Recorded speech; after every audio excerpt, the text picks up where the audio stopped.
En el nombre del Padre, del Hijo y del Espíritu Santo. Amén. Ave María Purísima. Estimados hermanos, estimados fieles, hemos oído la hermosa parábola del buen samaritano, que nuestro Señor la dijo a la ocasión de que le preguntaron a él, ¿cuál es qué es la verdadera caridad? O sea, el máximo el precepto de la ley, ¿verdad? Y nuestro Señor explicando que lo que dice la antigua ley, que amarás a Dios con todo tu corazón, y también, y de ahí, de ese amor a Dios, viene el amor al prójimo, que es como el reflejo de Dios, el hombre que fue hecho imagen de Dios, que fue hecho para Dios, que fue hecho para un día estar con Dios, estar unido a Dios. Entonces de ese amor a Dios desciende naturalmente el amor a nuestro prójimo, porque el que ama a Dios ama todo lo que Dios quiere, ama todo lo que Dios hizo, ama todo lo que está hecho a imagen de Dios, y es muy natural que si amamos a Dios, amemos también al prójimo. Pero nuestro Señor va más lejos. En un cierto momento dice que la prueba de que lo amamos a Él es que amamos a nuestro prójimo.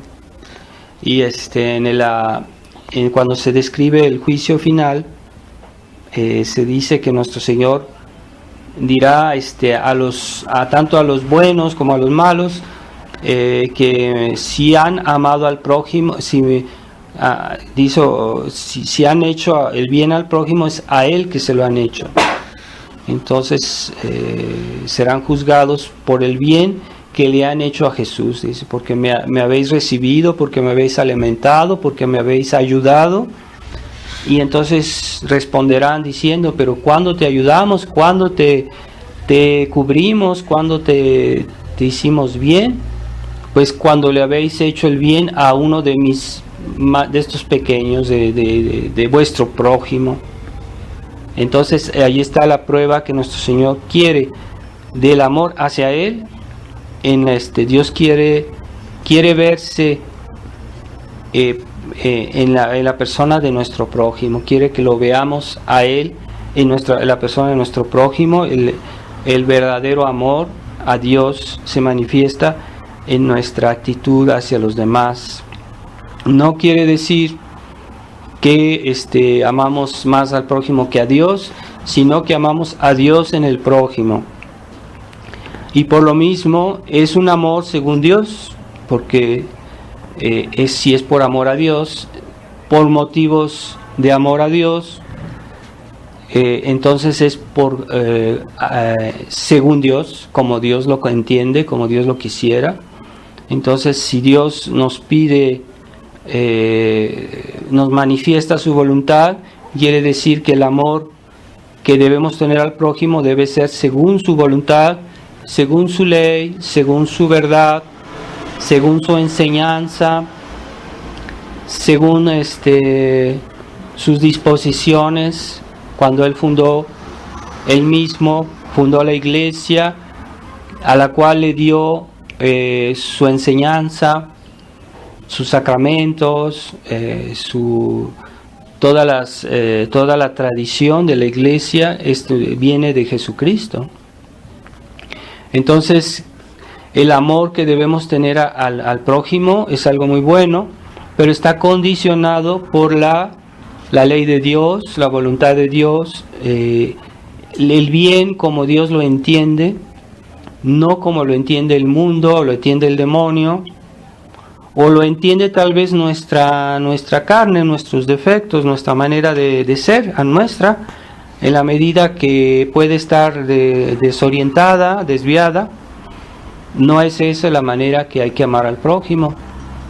Hay personas que, por ejemplo, aman mucho a sus hijos, pero es un amor puramente humano, puramente sensible, y no les dan a sus hijos lo mejor que hay que darles, es decir, según Dios, una educación cristiana, una enseñanza cristiana, y creen que aman mucho a sus hijos porque les dan muchas diversiones según el mundo, según la manera de ser hoy de la sociedad, que es una manera pagana, hedonista, liberal, y creen que por eso aman a sus hijos, porque les dan eso, les dan un placer mundano que no tiene recompensa en la otra vida. Pues eso no es verdadero amor, porque les están haciendo daño a sus hijos, pretendiendo quererlos. Y es un amor que hace daño, es un amor que desvía, que desorienta. Ese tipo de amor no es el que Dios nos pide cuando queremos hacer bien al prójimo. Por eso debemos primero fundamentarnos en Dios, en su verdad, en la herencia de Dios, que es la tradición de la iglesia, y de ahí se puede hablar de un verdadero amor. Está orientado en la verdad. ¿De qué sirve que a nosotros le demos al prójimo algo que le gusta, pero que eso a la larga o no lo lleva al cielo o lo va a desviar del cielo? Entonces es un afecto muy humano, muy mundano, que no es benéfico finalmente. Hasta las personas que viven en pecado, que viven pretenden amarse, y en realidad ese amor Dios no lo aprueba, Dios incluso lo castiga. Entonces no es la manera de amar. Hay personas que también en ese precepto de la caridad al prójimo nos incluimos nosotros mismos, es decir, Dios nos pide amarnos a nosotros mismos de un amor correcto, de un amor recto. Dios nos pide amarnos a nosotros mismos, porque también nosotros somos hechos a imagen de Dios, y ese amor debemos consiste en cuidarnos a nosotros mismos del mal, a desviarnos del pecado, desviarnos del error, y en cierta manera primero debemos salvarnos a nosotros mismos y después al prójimo. Hay personas que no tienen las posibilidades de ayudar a los demás, pero su primera obligación es portarse bien ellos mismos y salvarse. Entonces, en ese sentido también debemos practicar el verdadero amor hacia nosotros mismos, y sobre todo el verdadero bien consiste en estar unidos a Dios. Esa unión es tan importante que cuando uno se separa de Dios, de ahí vienen todos los demás males. Por ejemplo, el pecado de Adán y Eva, del hecho que Adán y Eva por el primer pecado se separaron de Dios, y de ahí vinieron todos los demás males que hay en el mundo, los pecados que han venido también después. Pero primero fue por un pecado, por la separación de Dios. Entonces, a veces la gente no ve esta conexión que hay entre el pecado y los males, incluso temporales, enfermedades, incluso la muerte. Todo mal que viene en la tierra viene originalmente del pecado, está ligado a él, es como su fruto. Entonces, si no vemos esta relación, pues estamos expuestos a nuevos males, a peores males. Y es lo que pasa hoy, que el hombre moderno quiere arreglar sus problemas con medios humanos, con su inteligencia, con sus facultades, que también son de Dios. O sea, Dios se las dio, pero ellas solas, fuera de Dios, pues no, tampoco pueden lograr ese fin. Por eso el mundo liberal, este mundo liberal que viene de las ideas de la Revolución Francesa, que son justamente la independencia del hombre respecto a Dios, y que el hombre se basta a sí mismo, su inteligencia, sus medios, incluso hoy que se habla tanto de los medios modernos, la tecnología, todo eso, la ciencia, todo eso sin Dios no es capaz, no puede hacer al hombre feliz realmente, y no puedes dar satisfacción a todas sus necesidades, y sobre todo a la necesidad fundamental y esencial que el hombre tiene de poseer a Dios, de estar unido a Dios, que es la primera necesidad. Entonces los hombres están cegados por toda este mundo moderno que llena, satura sus 5 sentidos, pero no llena el fondo de su alma. Y esa gran ilusión es nutrida constantemente para que el hombre olvide el fondo de su alma, justamente, olvide el fin principal de su vida, que es Dios. Y cuando uno vive en excesiva dependencia de sus sentidos, puede en cierta manera acallar la voz de la conciencia, la voz interior que nos dice: tú debes reconciliarte con Dios, tú debes estar en gracia de Dios, tú debes estar unido a Dios.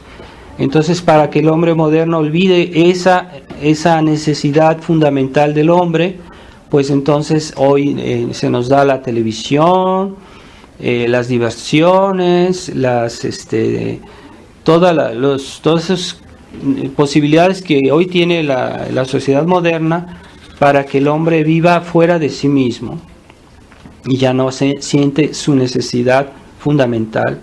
Es como alguien que bebe para olvidar sus problemas, como dicen, y en realidad no los olvida, está sufriendo doblemente porque está ebrio y está en un estado lamentable, y además de todos modos su conciencia le dice que hay un problema que permanece.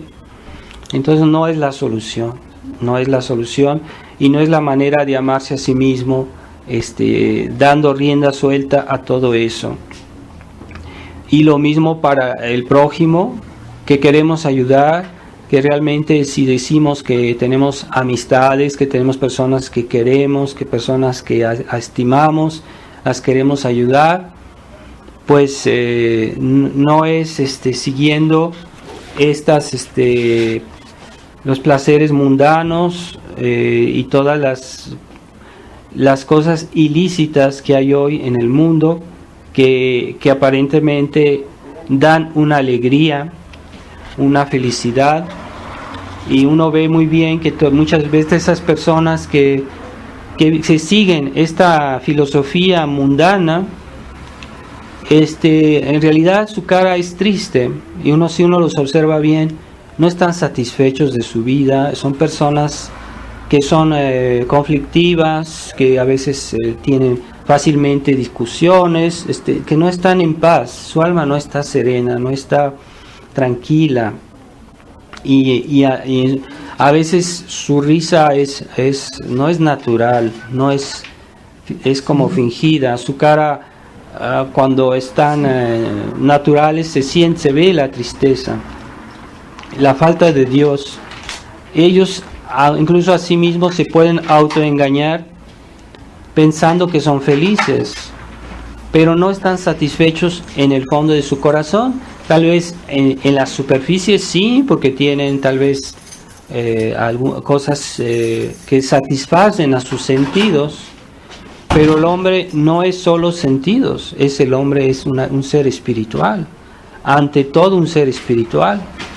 Los animales sí viven de los 5 sentidos, pero no tienen esa alma espiritual que está hecha para Dios, que está hecha a imagen de Dios.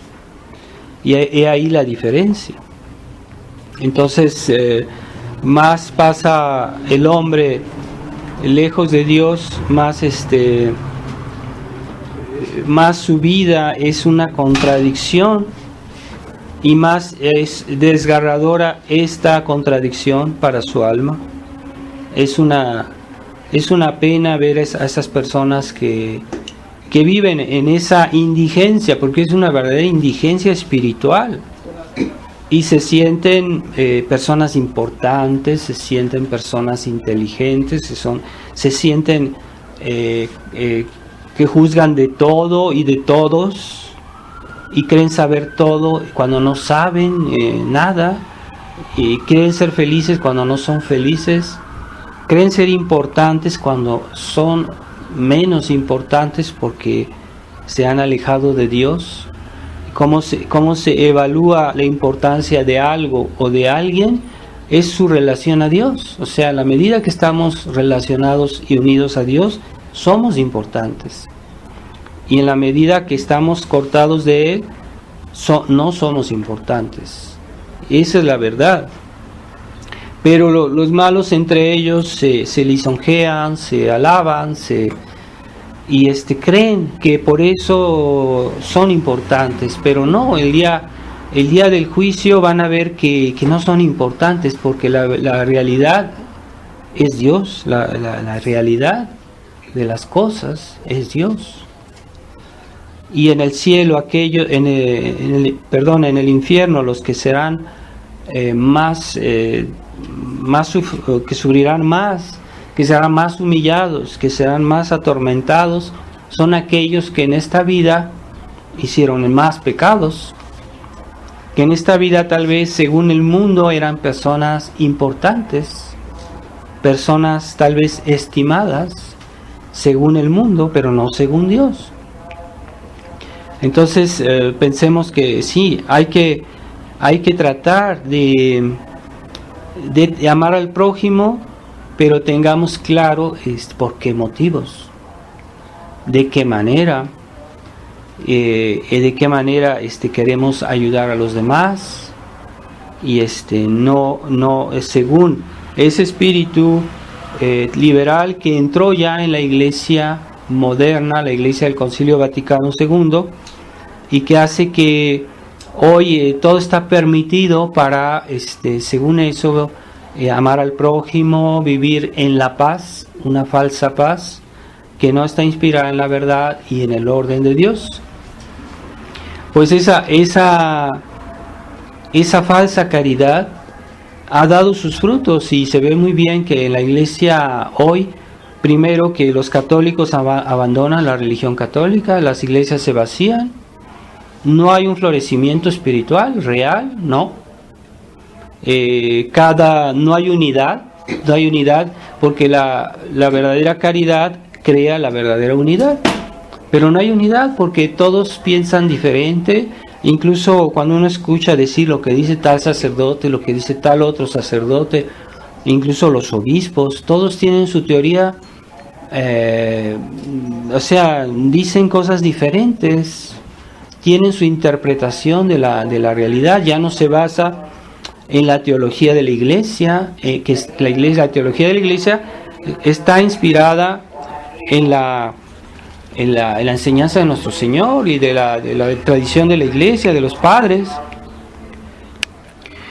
Entonces, de esa nueva manera de amar ha hecho tanto daño, porque ha debilitado las almas, el alma de los cristianos.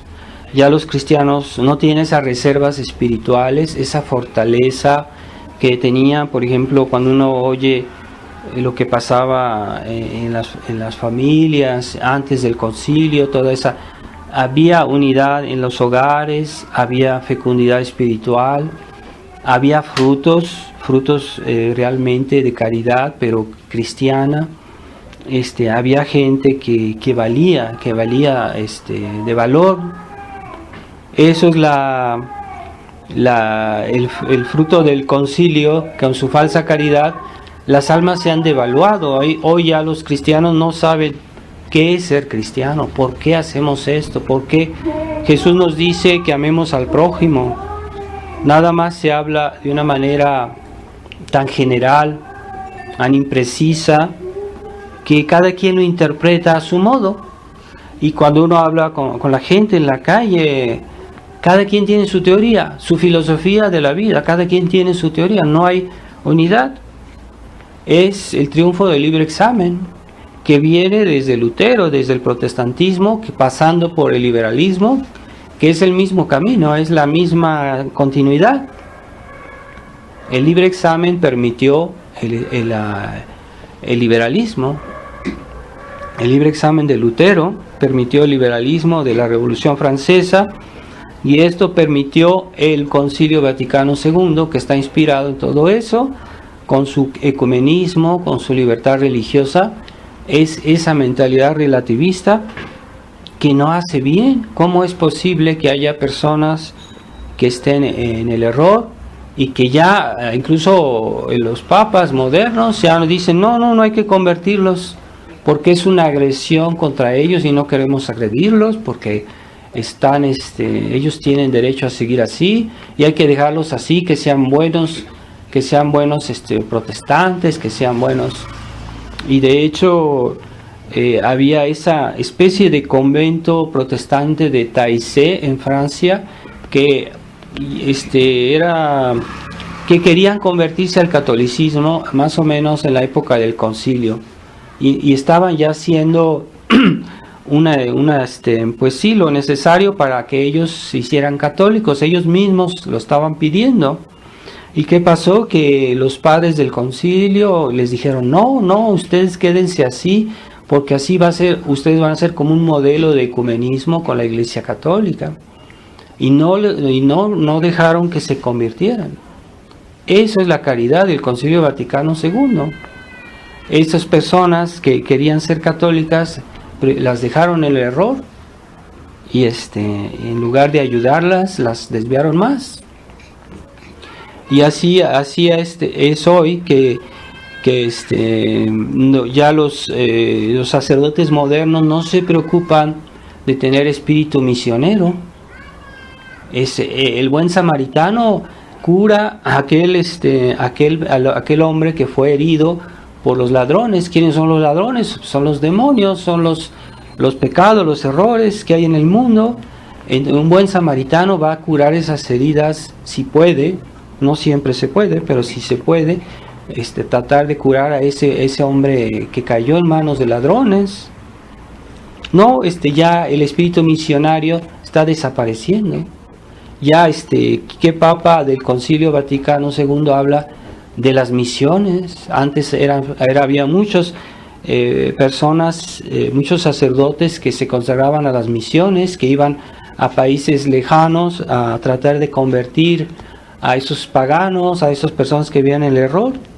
Ahora ya no se habla de eso. Ahora los misionarios lo que hacen es obras de caridad filantrópica, en la cual solo se ocupan de los enfermos o cuidan a los huérfanos, cosas así, pero no tratan realmente de evangelizar.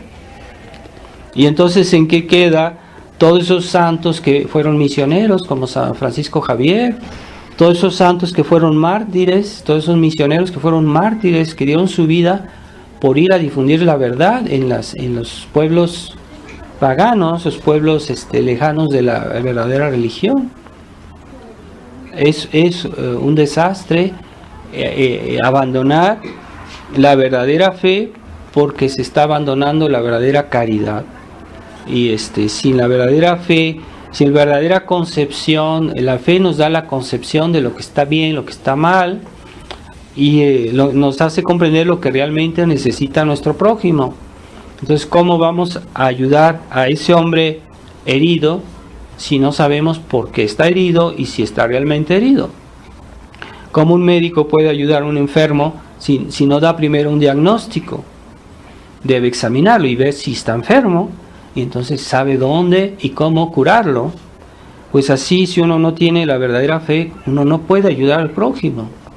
Se va a quedar a un nivel puramente amistoso, a un nivel puramente sentimental, a un nivel muy humano, y no le va a hacer el bien que pudiera hacerlo. Entonces, por eso debemos tener en claro qué es lo que Dios entiende cuando Él nos dice que seamos buenos samaritanos. Y ese aceite y ese vino que derramó en las heridas de esta persona simbolizan justamente los sacramentos de la iglesia, en los cuales curan nuestras heridas. Y entonces hay que tratar de llevar primero nuestras almas, las de nuestras familias, a participar en los sacramentos de la iglesia, pero también si pudiéramos a llevar a una persona que no cree a que crea, que se bautice, que se confiese, pues sería esa la obra del verdadero samaritano, de salvar, de convertir las almas. Y pues sí, ahora ya no es la preocupación cuando uno oye hablar de lo que hacen hoy los sacerdotes, lo que dice, ya no es la preocupación de ir a buscar las almas y decirles, mira, corrige tu vida, confiésate, acércate a Dios para que te salves. Ya no es la preocupación de los sacerdotes. Sacerdotes que los llaman para ver a algún enfermo que se está muriendo y no le dice, arrepiéntete de tus pecados, le dice, ten confianza, Dios es bueno. Pero es que no basta saber que Dios es bueno para que Dios nos perdone. Debemos arrepentirnos.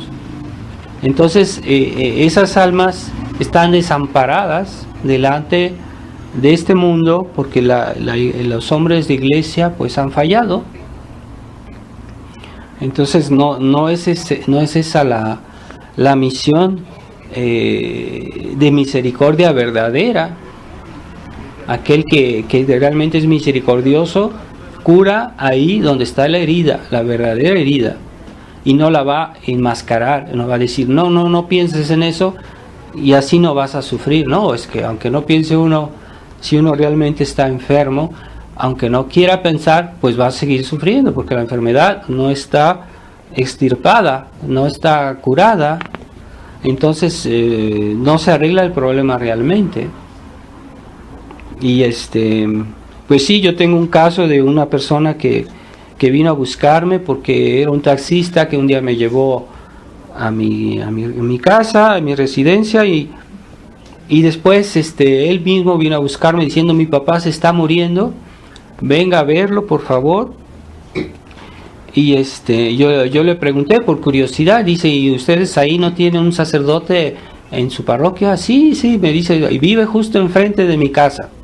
Pero yo le dije que viniera a ver a mi papá y dijo que no tenía tiempo. O sea, un hombre moribundo, y esos sacerdotes modernistas que nomás hablan de caridad, no tenía tiempo de ver un moribundo y a verlo asistir en su último momento. No, hay sacerdotes que ya dicen que no van a ver a los enfermos, que no tienen tiempo. Entonces, que ahí a unos pasos de su casa, y no quiso. Entonces tuve que yo ir a ver ese enfermo y darle los últimos auxilios. Pero entonces, ¿cómo es posible hablar de caridad si no se piensa en el alma y las necesidades del alma? Esa es la decadencia que hoy está la iglesia, y por eso pues las almas que no reciben la doctrina, la verdadera doctrina, que no reciben todas las gracias que podrían recibir, esas almas están insatisfechas, y sea por error, sea por malicia, sea por lo que fuera, van a buscar espiritualidad ahí donde la encuentran, y van a buscar pues justamente las sectas protestantes que les van a dar una falsificación de espiritualidad, y esas personas van a irse a otra religión, porque pues en la Iglesia Católica hay muchos sacerdotes que ya no hacen su trabajo, pero tengámoslo claro que todo eso tiene su raíz en esta reforma de la Iglesia que se hizo desde el Concilio Vaticano II, y es realmente es una pena ver esta decadencia. Y pues sí, pidámosle a nuestro Señor que Él es el verdadero samaritano, es Jesucristo, que vino al mundo y se hizo hombre para curar las heridas de la humanidad. Y entonces cuando hablamos del el verdadero samaritano, pues es Jesús.